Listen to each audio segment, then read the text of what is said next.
Good afternoon. This is the West Texas Wind Program, blowing stuff your way today from Valentine, Texas, in the Valentine Radio Studio. I'm your host, Richard Mark Glover.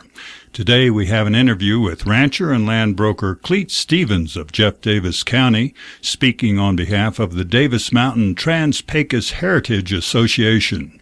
Clete and I will discuss the ReWolf Texas project. We also have Native News, Texas Environmental News, the Song of the Week, a fresh one called Sweethearts or Strangers, written and played by local singer-songwriter Anthony Ray Wright. We also got native poetry from Mark Turcotte's book, Exploding Chippewas.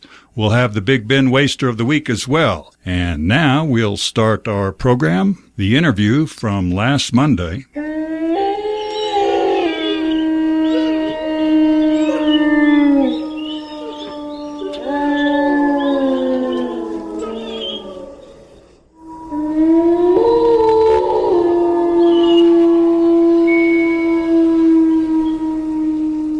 Led by the Sierra Club of El Paso, a movement called ReWolf Texas, representing a growing number of people who believe that the Mexican gray wolf should be given a chance to reclaim its role as the keystone species in the ecosystem of the Chihuahuan Desert of West Texas. About 100 wolves now call the Gila Wilderness home as a successful rewolfing project was launched in New Mexico and Arizona in 1998 by U.S. Fish and Wildlife. In 1979, they hired alpine trapper Roy McBride to trap the few final Mexican gray wolves in Mexico just below the Big Bend National Park, saving the species from extinction. Today, there are a number of wolf centers in the USA breeding the animal for conservation purposes, but many ranchers throughout the Southwest have mostly opposed the rewolfing, and today, on our program to discuss the matter, we have Clete Stevens, rancher, land broker, and spokesperson for the Davis Mountain Trans-Pecos Heritage Association. Good afternoon, Clete. Hello, Mark. Good afternoon. Glad you could be on the program today. The Mexican gray wolf has not trotted the wilds of Texas for over 50 years now. Do you think this ReWolf Texas campaign is a good idea? Well, Mark, no, I don't. I mean, I think that I speak for the vast majority of landowners in the area who pride their conservation of the land and use of the land out here.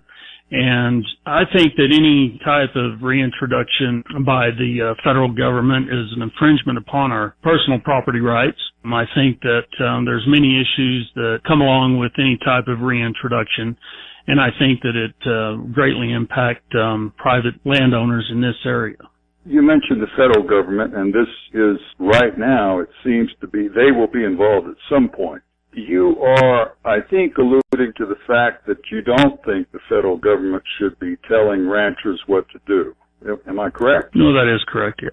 And one of the problems here, I think, from the rancher's point of view is that the wolf certainly has the reputation, and most likely statistics prove it, that it does cause livestock mortality. I would agree with that. Let me just read a couple of, one specific statistic that I got last December from the USDA. It's the most recent report for livestock mortality for the year 2015, and it shows that after disease and weather, predation is the next big killer. And for the cattle species, coyotes led the predators, taking 60.5% of all predation kills of cows and 41.9% of calves. The rest of the predators, dogs, eagles, vultures, caracaras, and mountain lions in that ranking filled out the rest. There seems to be a battle going on to control predation, and the coyote, as far as cattle ranching is concerned, is the number one predator. Do ranchers think they'll ever win that war against the coyote? I think it's an uphill battle that all livestock producers are faced with. I think that coyote has certainly established itself as very well in the area. It's one of our most prolific predators. We seem to have plenty of them. I think that, the effects on our deer herds is very obvious, and I think that probably when there's nothing there for them to prey on, then they're going to target young calves and whatever else might succumb. We see them running in packs now, more so than ever before. So I think that will just translates to, if we have an introduction of the wolf, I think that as an apex predator species, they are going to find themselves without a natural predator. And I think that they will proliferate quickly. They tend to run in packs, from what I understand. I think that it's only logical to believe that predation on livestock is going to be very frequent. I don't think that we have any type of prey in significant enough quantities in this area to maintain the species of wolf without having predation of livestock. So we're talking about a new killing machine being introduced that for who knows how many years up until the wolf went extinct, or not extinct, but extirpated about 1977. But reintroducing this animal means likely more mortality for livestock, not only for cattle as a livestock, but also for your deer and the deer leases, which I know is a big part of the revenue stream for ranchers out here in West Texas. But let me bring this up. In the Yellowstone Park re-wolfing project in 1995, one of the first things park rangers noticed was thinning of coyote. The wolves were eating them. They thinned. They disappeared, in fact, from Yellowstone. Now here in Texas, bounties are paid by ranchers to trappers to kill coyotes, but the rancher war against coyotes doesn't seem to be working based on these USDA figures. If there is going to be predation mortality on livestock and deer, does it matter whether a coyote or a wolf kills it?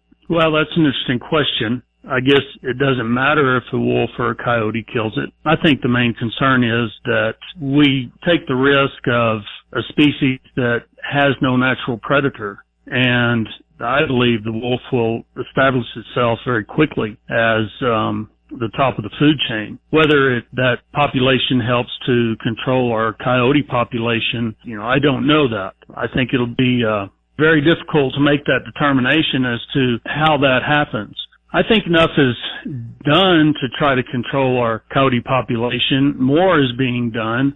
No, I don't think we'll ever win that battle. But it's an issue when it comes to affecting the livelihood of these livestock producers out here. Certainly the constant problem in sheep and goats and cattle, as well as the wildlife that, as you mentioned. In Northern California, there's a re-wolfing project going on right now, and there's an agreement between the ranching community and the re-wolfers that accounts for livestock mortality. Ranchers who lose livestock killed by wolves are reimbursed. And not only that, but the re-wolfers are buying and promoting beef raised by these same ranchers. Is that not a bad system? Do you think West Texas ranchers would look at something like that?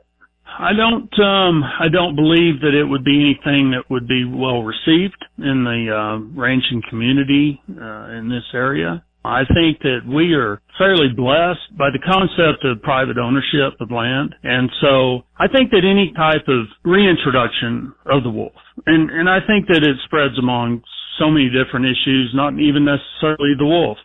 But speaking specifically to a reintroduction of the wolf, I believe is going to come with a certain amount of government involvement. I think that we'll see much of the same things happen here that have happened in other places where the wolf has been reintroduced. I think there's an ongoing battle between landowners, livestock producers, and the wolf population. The federal government tends to obviously have a hand in it. Most, I guess all of these introduction endeavors are overseen and regulated by federal government. And, I suppose if a reintroduction of the wolf were to take place, it should be confined to areas that where it can be controlled. What we understand is that the wolf has a very wide-ranging territory. They tend to run in packs of their own family, of their own offspring, from 8 or 9 per pack. They tend to have wide-ranging territory affecting wildlife habitats in vast areas. I don't see a way to control where those animals roam, and I think that any efforts that are made to reintroduce that wolf in this area is going to be very controversial, and I think that the impacts are going to be very high. I think that much was done to allow for the progress that took place to have productive farms and ranches in the area, and part of that was overseen by the federal government at that time to pave the way to reduce the number of wolves so that we could build herds and have productive agriculture. Well, I believe it was Grover Cleveland, one of our past presidents of the past century, said that after personal civil rights, private property is probably the second most important right to protect. And I know that private property rights are pretty important, not only in our democratic capitalist model, but pretty important in Texas. 95% of the land, I believe, is privately owned, and I understand your issue there. But let me ask you about another issue that comes out of this. We're talking about wilderness in sort of an abstract way, and there was a while back I tried to write an essay to make a little money that was sponsored by Shell Oil that asked the question, can we live without nature? And some suggest the planet is heading in that direction, toward a place of a whole lot of humans, a whole lot of farms and ranches to keep us fed, but not a lot of anything else. In other words, nature as we know it is being killed off. So I ask you, how important is nature, and do we need wilderness, and do we need wolves, and do we need coyotes? I think nature is very important, and I think that, yes, there's an ecological system that exists with the food chain, and I do think it's very important. I think that, as you mentioned, as the world becomes more and more populated, which it just seems to keep growing, then we're squeezed. These areas that promote nature and where we have natural areas, yeah, they're being squeezed and they're being choked out. And I think that there's a place for that in the world, obviously. I think there's a place for coyote, and I'm not going to say there's not a place for wolves. There's a place for, bear and elk, and every different ecosystem has its own type of food chain to keep itself in check. I think that as a country, we've done well to maintain those areas and to promote these ecosystems in those natural areas. We have a large amount of land that is in the National Park Service. So I think if it comes down to the reintroduction of a species in an area that is predominantly privately owned land, then I think that we're infringing upon the rights of that property owner. And that's going to be, as you mentioned, it's one of those vital rights as an individual and a citizen of the United States that we enjoy. And we can't give those rights up. I think that if there's a place that can sustain the wolf and let it be a part of that ecosystem, if it's necessary and beneficial to that ecosystem, then obviously it has a place there. I just don't feel like it has a place here. All right, well, we'll have to wrap it up here. Clete Stevens, rancher, land broker, and Jeff Davis, resident. It's a complicated debate, and it deserves a lot more time, but I appreciate your time today, Clete. Well, you're welcome, Mark. Thank you for having me on.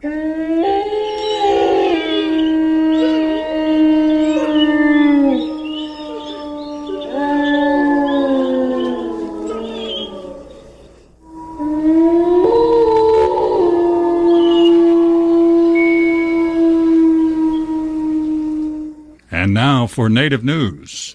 Native Americans in Montana are hoping to shore up the lack of representation in the state's government. 18 Native Americans are running for office in the 2018 elections, including Republican Jason Small. My name is Jason Small.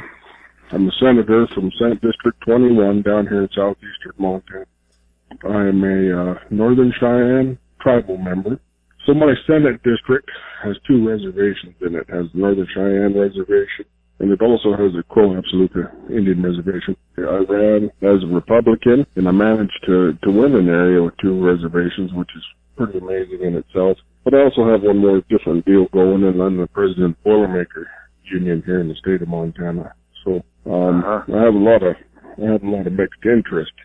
We do have a a pretty good handful of Native Americans in the legislature. There's 7 different reservations here. There's actually more tribes than that in the state, but there's 7 different reservations. So the importance of having a Native American presence in the legislature here is that every reservation is a sovereign entity, which means they're kind of their own little country in the country, so to speak, to an extent. I mean, they are controlled by the federal government, not so much on the state level, although the reservations do require outside money from the state. The living conditions are a lot different on the reservations than the surrounding areas. The needs of the people are considerably different. For the most part, an extremely limited amount of jobs or opportunity, and it's good to have the natives on board with the legislature, because when something arises that we're able to capitalize on, and I mean that in several different ways. I mean, an opportunity, say, whether it be this last session where there were some bills over tourism, the reservations would be able to help develop for the reservation, and some other things. I guess the main takeaway is that it's pretty important for the reservations to have their legislators, just because the needs are so much different than the rest of the area. To represent the reservations and those not on the reservations, you have to be sort of a man of many talents, I suppose. And then to win an area as a Republican, most of the reservations vote Democrat when they do vote. They definitely do. I mean, it's extremely heavy Democrat leaning as far as reservations go. Up here in Montana, they're kind of a swing vote, and if you can get the reservations on board, you know, that's a lot of votes. I had a few things going for me, though. I mean, I've done some kind of higher profile stuff over the years. I've been an advocate for jobs and labor union, and also this is a area that's got a lot of coal mines. Really been an advocate of coal for years. I was pretty fortunate in the sense that, you know, a lot of people know me. I was able to, you know, kind of pull it off. Did you say you were the president of the Boilermakers Union? Yes, sir. And that you're an advocate for coal because it generates jobs or because it's cheap energy? Well, kind of all the above. The state is approximately 8% Native, which equates to 11 seats. Presently, there are 9 Native lawmakers in the Montana state government. In a surprise move earlier this year, the head of the EPA, Scott Pruitt, nixed, for the time being, a plan by Pebble Limited Partnership to mine gold in Alaska's Bristol Bay, one of America's most fertile fisheries. Pruitt said, "It is my judgment at this time that any mining projects in the region likely pose a risk to the abundant natural resources that exist there." Alana Hurley with the United Tribes of Bristol Bay commented, "The fact that the Trump administration is choosing to keep regulations in place and keep them on the shelf is a recognition Pebble Mine is too toxic even for the Trump administration." The Canadian mining company had proposed to run a natural gas pipeline across Cook Inlet and under Illimana Lake to power their operation.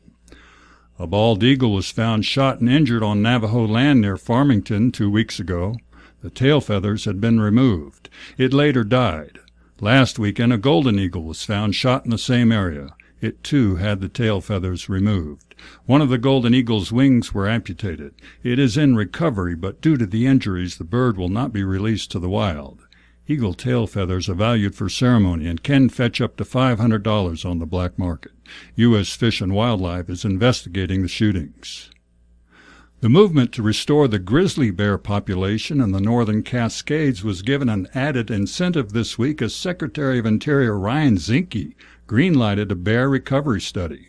Zinke said, "Restoring the grizzly bear to the North Cascades ecosystem is the American conservation ethic come to life."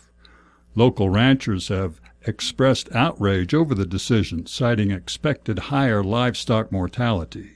Frankie Orona, president of the Society of Native Nations, had this to say. I think from an indigenous standpoint and from the local Native community that's there, I think trying to understand the importance of what it means to have that grizzly bear reintroduced or, you know, protected or saved and repopulated back into the local community it's very important to the local indigenous community and to all indigenous communities, because the grizzly bear did many things for the people and their history and their ancestors and their way of life and their stories some of the very existence and creation stories come from those local animals that helped to sustain themselves on a spiritual level. Resources is, as far as food and fur and the hides and everything that was used from those bears. So there's a very long history of a relationship with those grizzly bears to the local indigenous community. And I think anything to reintroduce that or to save them or protect them, I think is very important. And I think the ranchers' concerns is a concern, and I get it and I understand it, but we have to remind ourselves that these grizzly bears were here way before those ranchers were. And if we're going to learn how to coexist, which that's what it's all about, it's coexisting, then I'm sure that we live in an age and a time when we can learn how to coexist with that natural wildlife and those animals that roam around those lands, and to learn how to deal with them in a humane way. We have the technology, we have the resources available to deal with those kinds of issues that these ranchers are complaining about, and to deal with them in a humane way, to coexist. And that's what's necessary. That's what's needed, because they're both just as important. We need the farmers. We try to take them into consideration and what they do for the local community. We also have to realize what these bears, these grizzly bears, do for the local people, the indigenous people, the history, the culture, the spirituality, these relatives that, to them, they are their relatives because they have done so much for them. That was Frankie Arona, president of the Society of Native Nations, commenting on the grizzly bear in the Northern Cascades. Now for the West Texas Wind Song of the Week, Sweetheart or Strangers.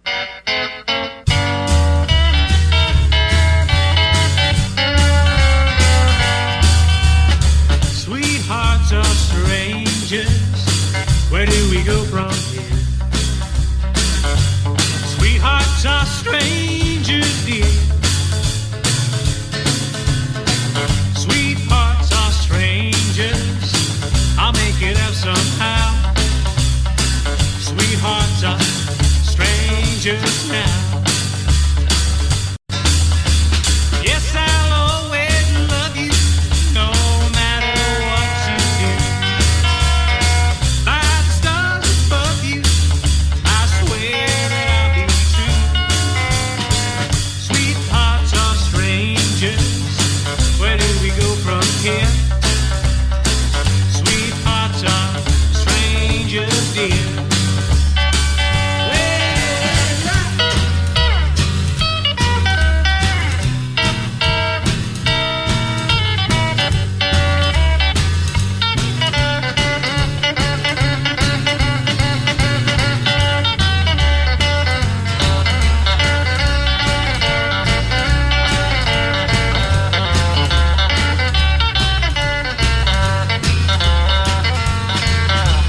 Yes, I'll always love you, no matter what you do.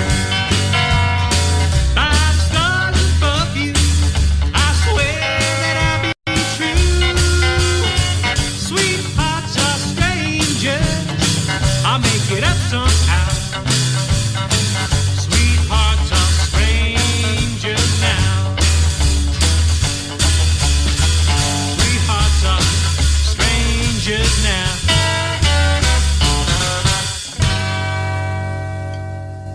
Yeah, that's Anthony Ray Wright, local singer-songwriter, recorded at the Sunny Flats Recording Studio. Now, Texas environmental news. West Texas is sinking. That's according to research by geophysicists at SMU. In fact, up to 40 inches of sink and wink in just 2.5 years. Co-author of the report, Zhang Lu, said in a press release, "The ground movement we're seeing is not normal. The ground doesn't typically do this without some cause." The report concluded that the sink is a result of decades of oil field activity in the Permian Basin. This region of Texas has been punctured like a pincushion with oil wells and injection wells since the 1940s, and our findings associate that activity with ground movement, study co-author Jim Woon Kim said. Texas ranks first in water violations, according to a new study by Environment Texas. During a 21-month period in 2016 and 2017, Texas industries and municipalities violated the Clean Water Act 938 times. Coming in second was Pennsylvania with 633 violations. Violations included oil and chemical spills and E. coli contaminated water discharges. While many violations go unreported, many of those that are reported carry no fine. The study concluded that state agencies were too lax and that the Trump administration's reduced emphasis on enforcement gave industry no incentive to stop polluting. Texas Railroad Commissioner Wayne Christian uploaded his op-ed, A Hypocritical Hero, on the TRC website this week. Mr. Christian is taking aim at Arnold Schwarzenegger. Schwarzenegger is suing oil and gas companies for mass murder, suggesting fossil fuels are just like the tobacco issue. He stated, the oil companies knew from 1959 on, they did their own study, that there would be global warming happening because of fossil fuels. Christian, in turn, writes, instead of acting like a Republican, Mr. Schwarzenegger must be trying to play the hero again. Christian points out the actor's predilection to travel by gas-guzzling cars or jets, citing the double standard as hypocrisy. And as we just learned, the great actor Arnold Schwarzenegger is in the hospital for emergency open heart surgery. We wish him the best. The Texas Railroad Commission issued 1,097 new oil and gas drilling permits for the month of February. Nearly half of these were for Permian Basin operators. Statewide drilling activity is up by over 10% from February last year. State law allows each well to release up to 25 tons annually of VOC gases, including the carcinogen benzene. There are over 170,000 oil and gas wells operating in Texas. Texas horned shell mussel is the first endangered species to be listed under the Trump administration.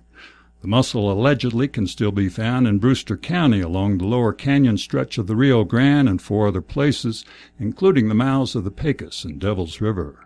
Often an indicator of worsening environmental quality, over 30 species of freshwater mussels in the United States are now endangered, threatened, proposed, or nominees for listing. The final U.S. Fish and Wildlife Assessment on the Texas horned shell was not hopeful, stating that climate change forecasted for future conditions will lead to increased water temperatures, decreased dissolved oxygen, and increased toxicity of contaminants and ammonia. They also stated that Texas is projected to be one of the areas most affected by climate change in North America. Governor Abbott has selected the Texas Commission on Environmental Quality to determine how the $209 million Texas settlement from the Volkswagen emissions scandal will be distributed. The money, according to the settlement, must be used for cleaner burning vehicles, including mass transit. Fossil fuel interests are pushing for natural gas, while environmentalists are supporting electric vehicles, including a quadrupling of recharge stations throughout the state. The Sierra Club's position stated, not only do they have zero emissions at the tailpipe, they are more efficient, cost less to operate, and have other benefits, including job creation. Lori Glover, chair of the Big Bend Sierra Club, stated, continuance of fossil fuels just pollutes the air and water and brings us closer to the brink. A true bridge is investing in renewable energy infrastructure. ExxonMobil announced they expect their fossil fuel production in the Permian Basin to be 600,000 barrels daily of oil equivalent in 7 years from now. We are so confident in the Permian, said Sarah Ortwine, president of ExxonMobil's XTO Energy subsidiary, that we plan to triple our production per day by 2025. Ortwine went on to say at the IHS Market Conference in Houston earlier this month, in our quest to become more efficient, we can't take shortcuts when it comes to safety or the environment. As we expand in the Permian, we must manage our environmental footprint responsibly. But Sharon Wilson, senior organizer for Earthworks, said the oil and gas industry has been promising to contain their air pollution for over a decade, and they have repeatedly broken that promise. They are not containing their emissions anywhere, and especially not in the Permian, where expansion is out of control and regulators are AWOL. Instead of expanding fossil fuel use, we need a rapid, managed decline. And now, the Waster of the Week. Let's see if I can pick the right button for the drum roll.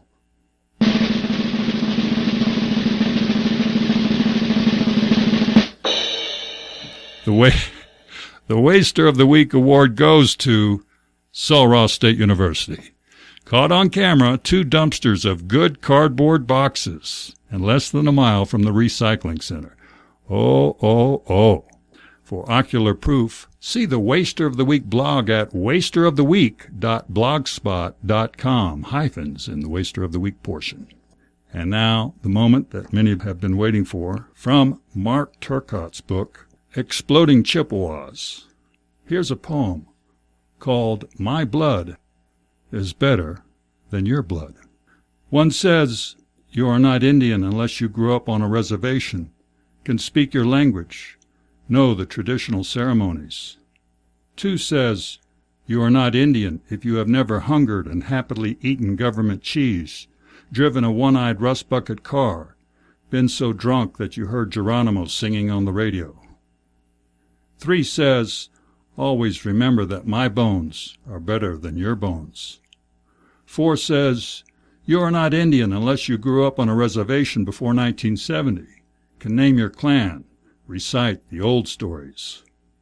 5 says, you are not Indian if you have never thirsted and happily drank government powdered milk, had at least 200 white people tell you about their Cherokee grandmother, been offered sex because you might be Indian. 6 says, always remember that my skin is better than your skin. 7 says, you are not Indian unless you grew up on a reservation before 1940. You are a full-blood, your hair is jet black, thick and straight. 8 says, you are not Indian if you have never wished that you weren't, been asked if you could make it rain, held your tongue when you wanted to explode. 9 says, always remember that my blood is better than your blood. 10 says, you are not Indian unless you grew up before reservations. You dreamed with Sitting Bull at greasy grass. You fell to your knees on the Trail of Tears. 11 says, you are not Indian if you have never had your Indianness questioned by another Indian, been told to deny your white mother's blood, been lost and found and lost again. 12 says, always remember that you will never be an Indian. Mark Turcotte's book, Exploding Chippewas. Well, and that's the wrap-up here today. I'm Richard Mark Glover with the first West Texas Wind program. We'll hope you'll catch the rebroadcast next Monday at 9:30 p.m. CST, right after the Talking Drum program. Catch the Wind next Saturday for Episode 2 at 1 p.m. here on ValentineRadio.net.